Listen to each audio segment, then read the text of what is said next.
Welcome once again back to the lab. It is your old Professor Pilk, and of course today, you guys saw the title, you know what you clicked on. We are here once again to collect the legendaries that are in the Pokemon Scarlet and Violet Indigo Disc DLC. Now to kick things off, if you haven't already, make sure you guys hit that subscribe button, make sure you guys stay up to date, because we are going to cover all of the legendaries that you can get here and how to do so.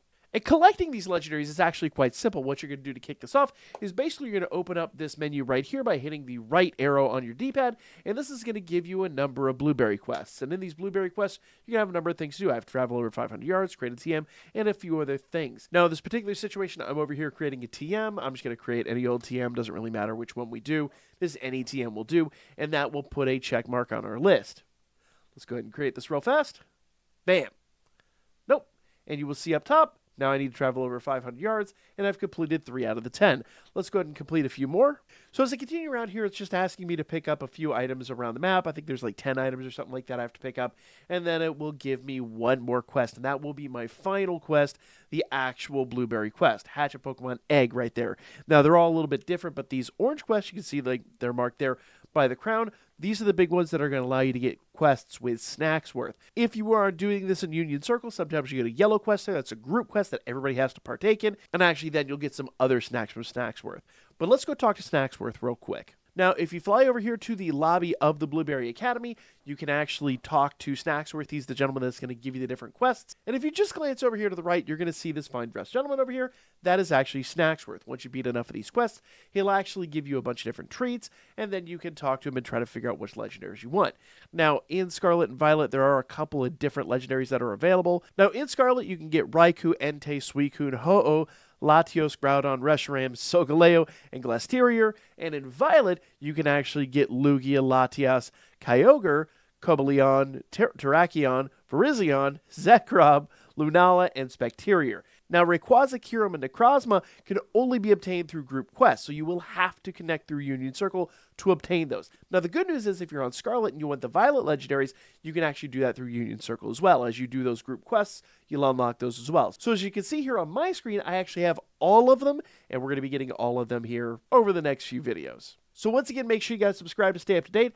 Let's go ahead and jump in today because we are going to be obtaining Lunala. I actually really like Lunala and Solgaleo. Lunala especially. I think Lunala's got a great vibe. It says, frightfully rare, that one, not your run-of-the-mill Pokemon. Speaking of Lunala, I do recall this time I was on a fine sandy beach in Paldea, gazing at the sun as it set over the sea, which makes sense. Looking at the sun really reminds me just how small you are as a person, you know? I was getting all sentimental as I watched the lights slip away. It hadn't yet disappeared when suddenly this great crescent moon bloomed before my eyes. It was only there. It was only there for an instant, so it was hard to tell. But I'm sure that was the silhouette that belonged to Lunala, or my name's not Snacksworth. It loves that snack you have there, so you might just have a shot at meeting it too. Now this one's a little bit more difficult to kind of surmise. We do know it's on a beach. He gave us a couple of context clues, so let's go find Lunala real quick. So the one thing we did know is that this is kind of at a lakefront area that looks out towards the sea. We're kind of looking for this beach area right here. They're usually high up on the cliffs. So this little area right here that I just highlighted, and then go to the closest Pokemon Center. That little area where the river kind of dumps into the ocean, that's where Lunala is hiding. It's not quite as obvious as this in a lot of Snacksworth's other descriptions. Let's go ahead and heal our Mon, and we'll head over that direction. All right, so we hop on Miraidon here, and let's go ahead and fly over to that area. And it's actually, you can see it pretty much right here. It's those 2 trees just off to the, it is the 2 trees. I think it's right there in those 2 trees. Now I'm second guessing myself. We'll kind of come down here for a landing. It should be right here. Oh, there she is. Yeah, right behind the trees. Ah, perfect. You know it's going to be in the west because it's a... It was a sunset, he said. All right, so as we have a battle here, well, first of all, can we just talk about how great Lunala's just whole aesthetic is? One of my favorite legendary designs. Just love Lunala's whole like aesthetic. All right, we'll go ahead and use Stun Spore and kind of like hit her with that status effect. That's fine. She's level 70. We're level 100. It's not that big of a deal. Okay. Stun Spore. He's got a lot of super effective attacks. But the thing is, I don't trust that because he is level 100 and she's level 70. So we're going to pull Mew back out. Now, we're not going to be able to use False Swipe because False Swipe being a normal move and her being part Ghost is not going to be effective. So we've got to kind of strategize here a little bit. So we'll bring Mew back out. And she is going to be super effective against him, but I'll be completely honest here, I think we'll be okay.